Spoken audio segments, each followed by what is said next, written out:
Hello, this is Katie Gundry and you're listening to Live at Orchard, the music show where we bring you our favourite Somerset-based artists, cut them loose in the studio, sit back and relax and enjoy a good old-fashioned live performance. Then we share it with you. We've even thrown in an interview as well. Tonight we bring you a live session from Yeovil-based hard rock outfit 100 Days, who have waltzed into Orchard Recording Studios in the beautiful Barton St David, ready to disrupt the peace and upset the locals. Here's a track from their new album Mission Exodus. It's Suicide Joe and it's live at Orchard.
Before we continue on this magical journey of audible pleasure, let's give you a bit of information about this rock-loving three-piece. Cue the audio montage.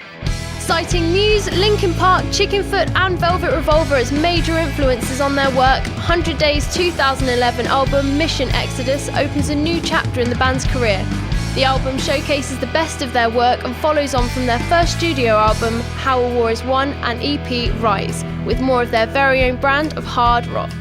Initially forming in 2002 as a four-piece by the name of X-Teller, the four lads from Yeovil built a strong reputation for themselves, performing relentlessly across the southwest before taking a break in 2006.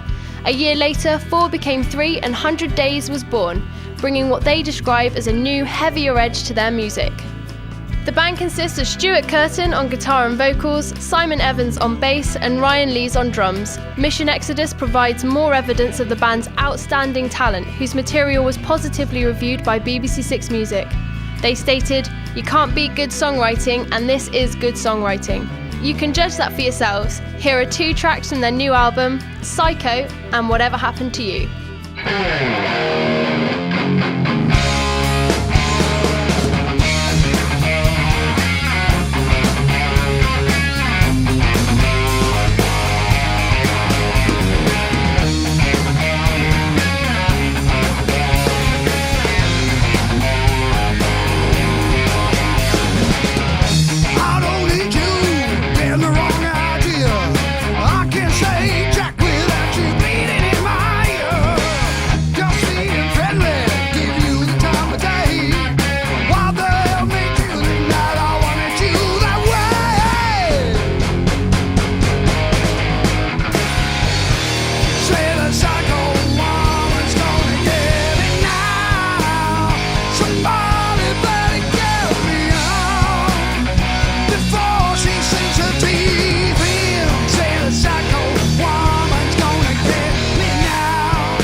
Sausage.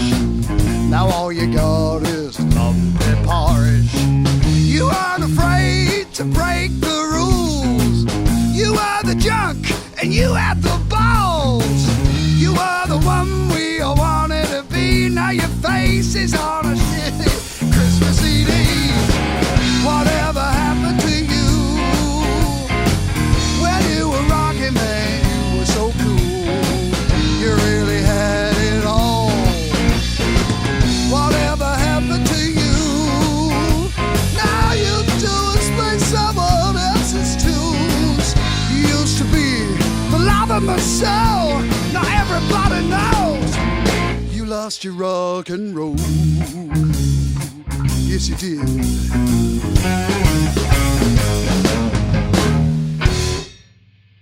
So, hello guys, really nice to meet you after hearing you play.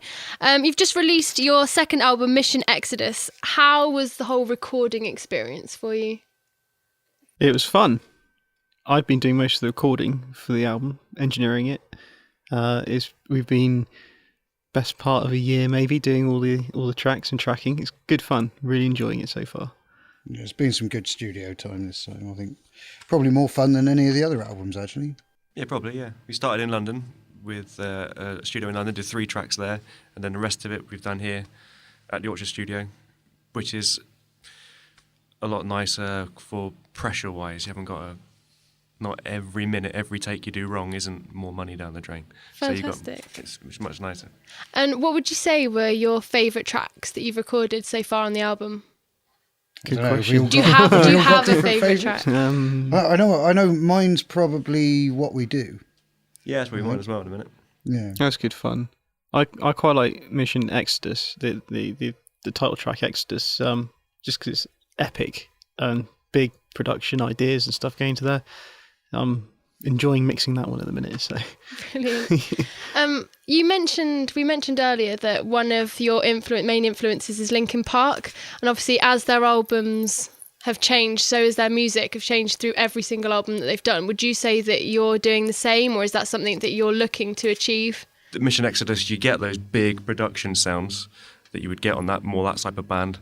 And then there's stuff like What We Do, which is much more relaxed, more no click track. So it's all played drums live. bit more rock and roll. It's a Rock and very roll, yeah. natural sounding tune. Isn't it? Yeah. I mean, I think overall the album on its own tends to be a bit of a journey.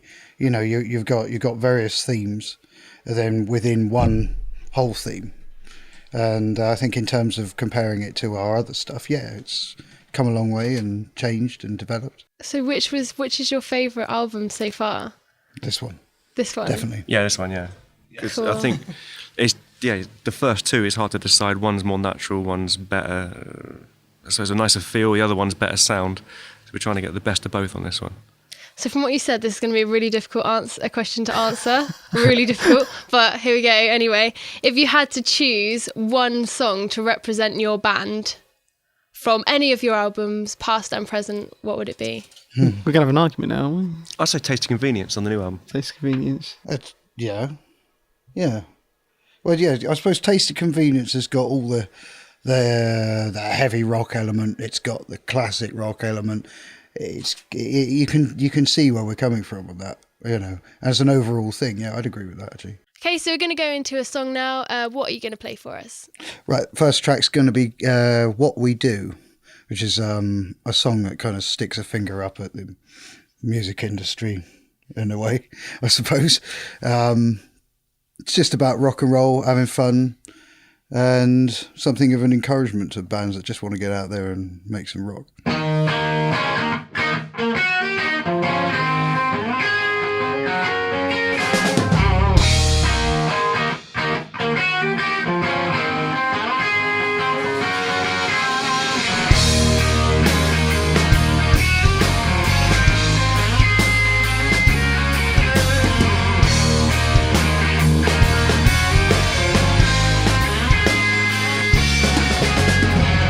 We were told it could never fly by the man in the suits. Our music satisfies. That's the point of view. They just want you to fall in line. There's nothing new. Make money and lose your spine. We're staying true. 'Cause we've been taking this for years. Never goes away. Don't you think for a minute? Give a damn what you say. If you don't like what we do, there's a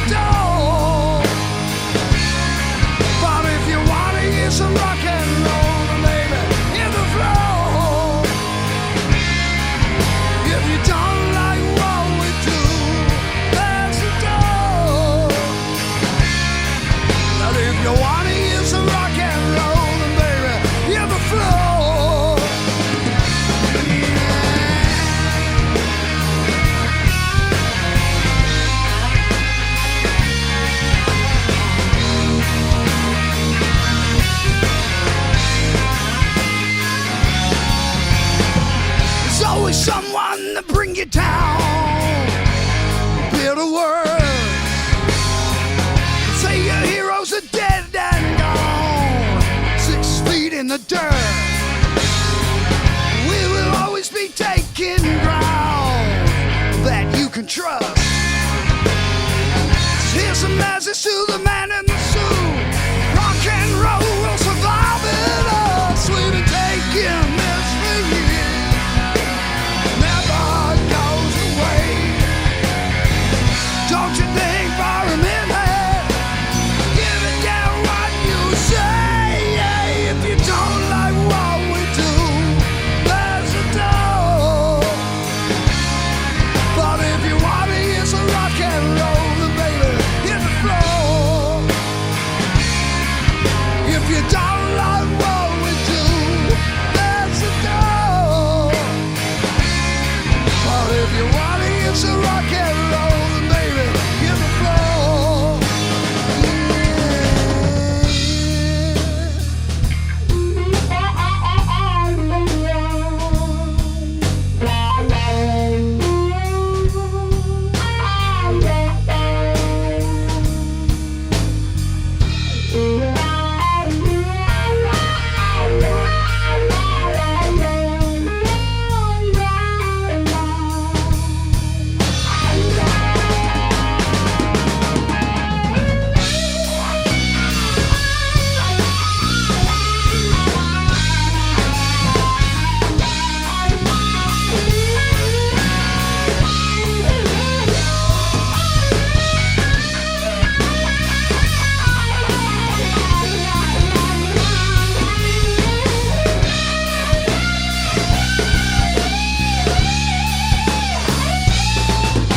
you don't like what we do, there's a door.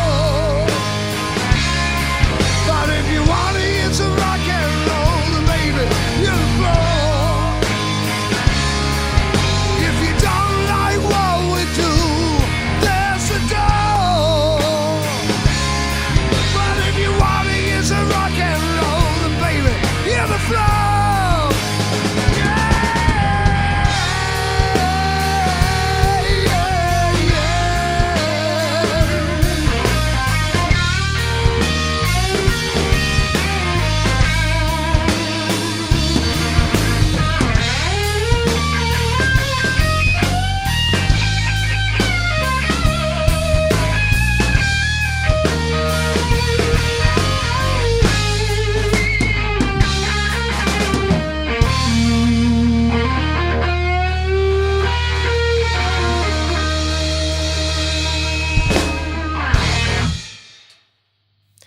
What are your feelings about the local music in Somerset at the moment?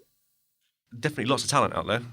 That's the good part of it. Getting venues to support it is a harder one, especially paying venues. So a lot of bands that don't do covers will go out there, slog their guts up for no money, and which is hard. And they can't spend that money in recording studios and get new music out there. It's rubbish. So if you're into the town centres, they don't want to touch you if you do original music on the whole.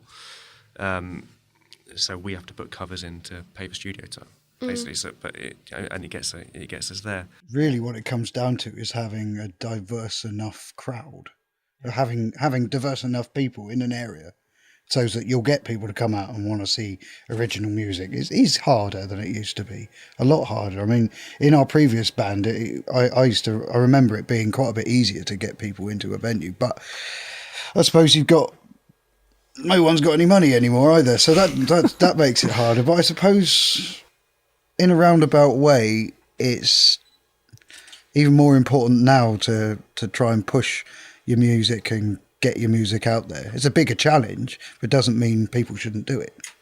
So do you find things like MySpace, Facebook, all of those kind of Twitter, do you find that really useful in achieving that kind of popularity and that fan base? You've got to keep on top of that side of things. If you are persistently, pushing it all the time, getting people to share your page and look at it and advertising yourself through blogs in particular, that kind of stuff, then you'll find your fan base will grow and you can keep in touch really easily.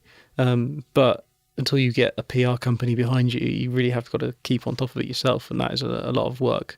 A couple of hours a day or whatever, just emailing people, sharing your music, getting out there, being part of the scene online. Finding places where people are talking about music and then chipping in, that kind of stuff. It's the way to push it online, definitely, and you do see results from it. So would you say that kind of social networking is a mandatory thing to do for a local band at the moment? Yeah, if you Yes, do? crazy not to. If you want anyone to pay attention to you, you've got to kind of allow people to be seeing your name, hearing your music. No one's just going to find it by chance. No, exactly. You have to tell people. It's all word of mouth. To start with, 'cause it's free, and it's there, and you might as well take advantage of it. As soon as you've got a bit of budget, maybe a promotion company or whatever starts seeing your activity, you'll find that you'll transfer the workload onto them, and obviously they would then expect a cut of any money that they generate. So do you allow people to download your music from your particular websites? We've been using iTunes, so we've got all our music on there. We gave the first album away for free, actually, which I thought was a really good idea because, like Stu said, nobody'd heard of us. We had to start from basically ground floor, so there's no point trying to charge people for the money.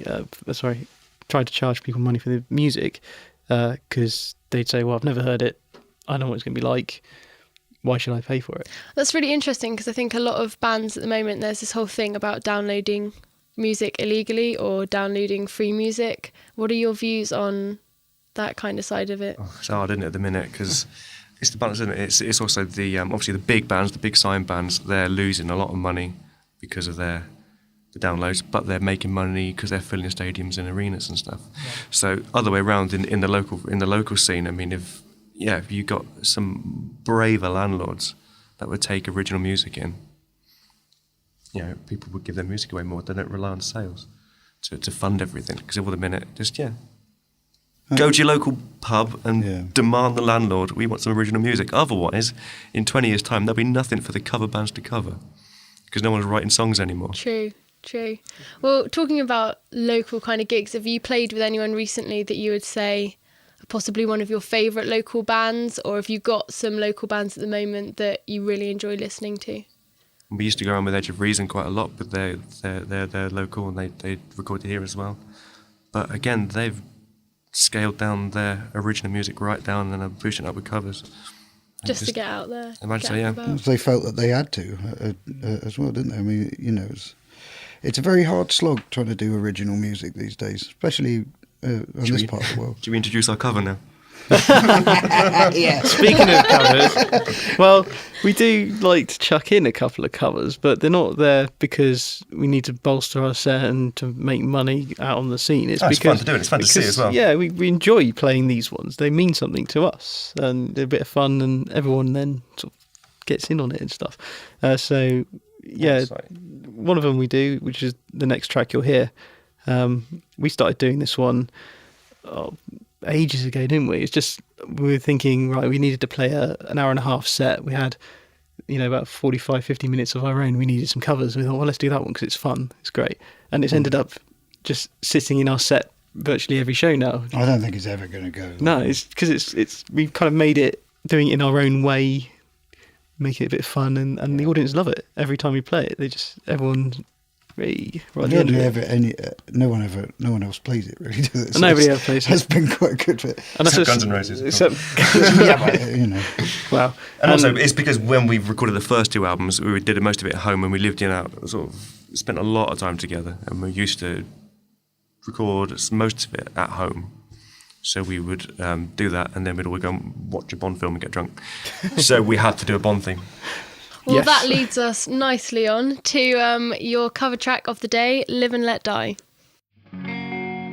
When you were young and your heart was an open book, you used to say, live and let live. You know you did, you know you did, you know you did. But in this ever-changing world in which we're living, makes you give in.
used to say, live and let live. You know you did, you know you did, you know you did. But in this ever-changing world in which we're living, makes you give in and cry.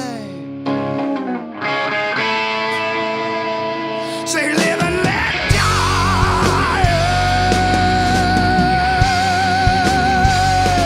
Live and let die.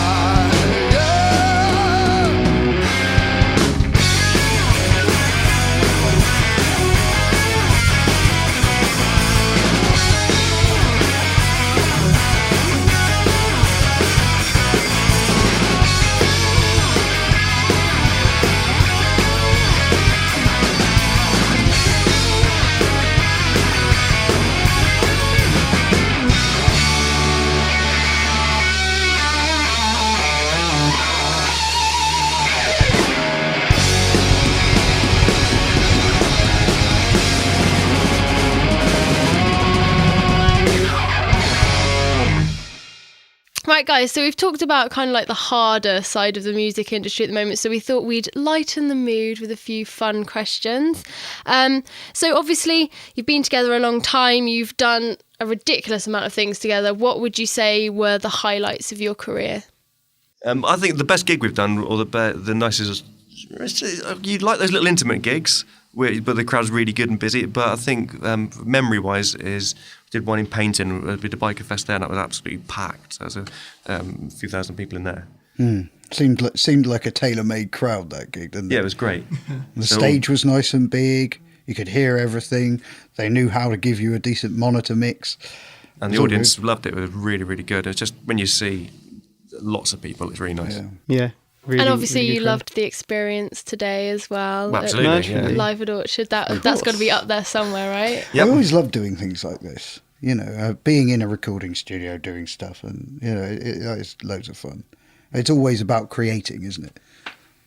Well, talking about creating leads me nicely on to my next question.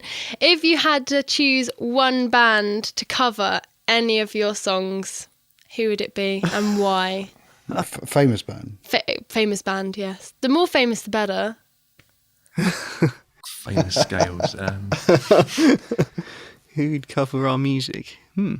I'd see No Better and get Foo Fighters to do it. That'd be great. Yeah. Yeah. Yep. That'd be kind of cool. Burn in Hell would be great to hear Muse play that. Oh, yeah. Actually. Take Outside, Mika. Yeah. Mika. I think Mika would sound fantastic. I'm just going to put it out there. I think it would be brilliant. I just don't want to take we her won't be outside. allowing Mika to cover any of our songs. You sure?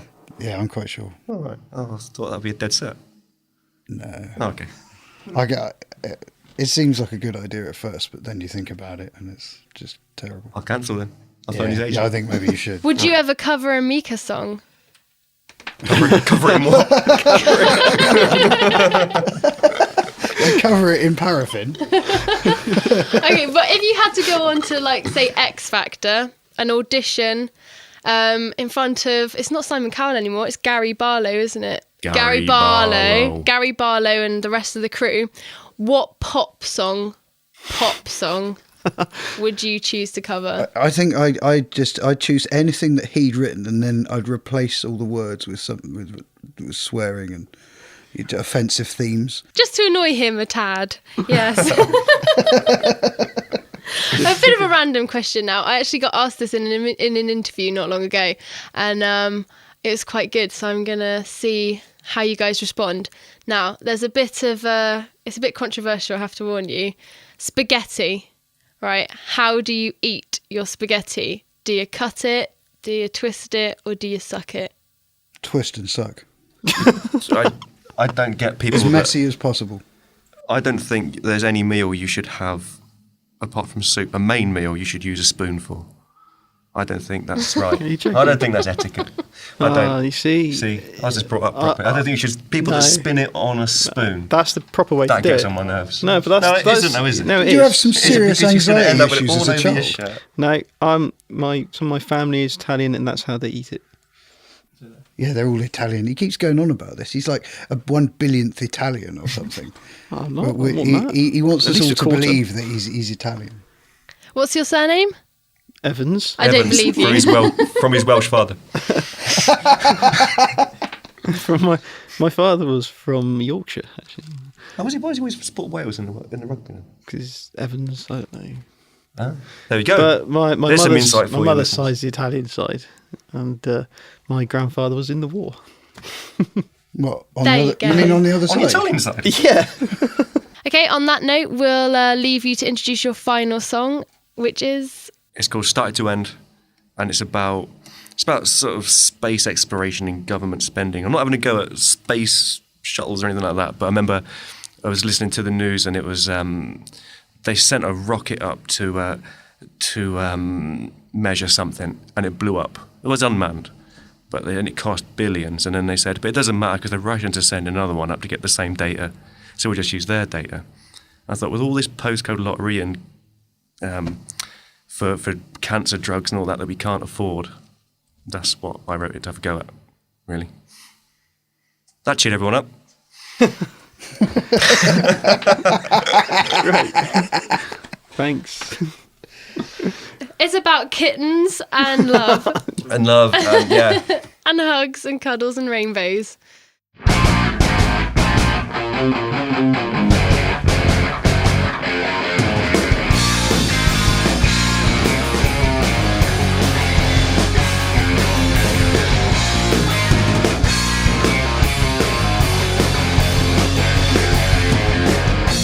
We can touch a mountain so what can be done.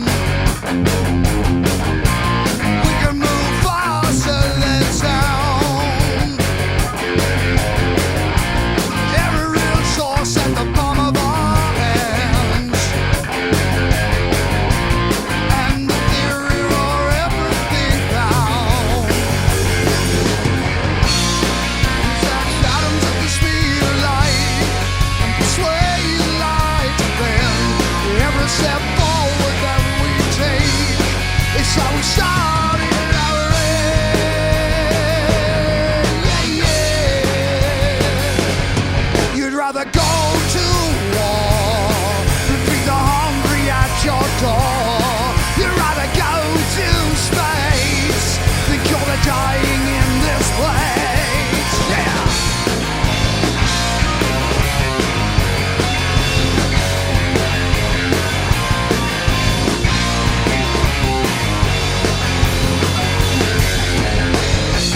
We can go to bomb to a razor's edge. We got the world linked to a switch.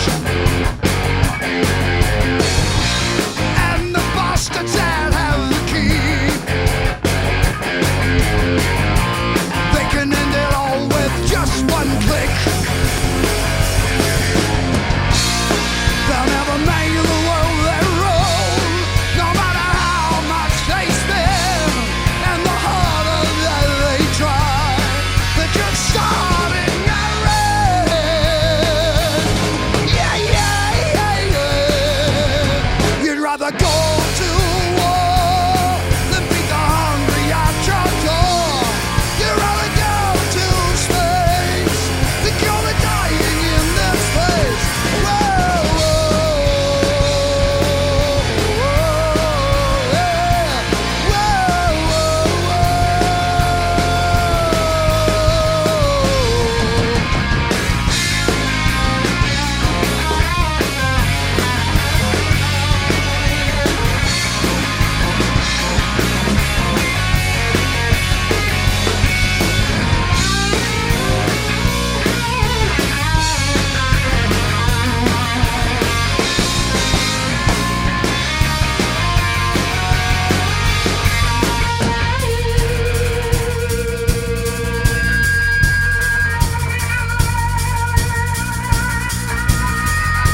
You never pray to God above. Trade your life for someone you love. Feel so helpless when, oh, you know there's nothing to help.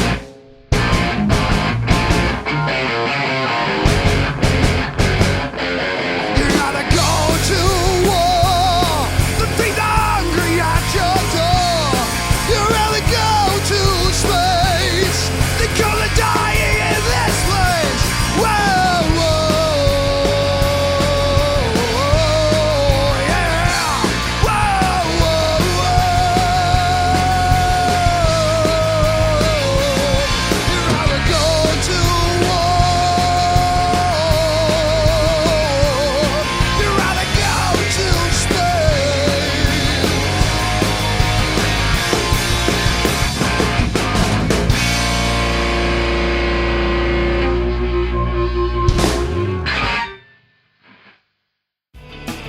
you for listening to Live at Orchard. This programme was produced by James Wilkes, Dave Perry and Aaron Dutton of Audio Factory and recorded at the Orchard Recording Studios in Barton St David near Glastonbury. We'll be back with more live and local music from Somerset in the near future, but for now I'm Katie Gundry and you've been listening to Live at Orchard. We'd like to thank 100 Days for rocking your socks off, and we encourage you to go to their website at www.100days.co.uk to find out more information about the band with up and coming gigs and information on where you can get hold of their music.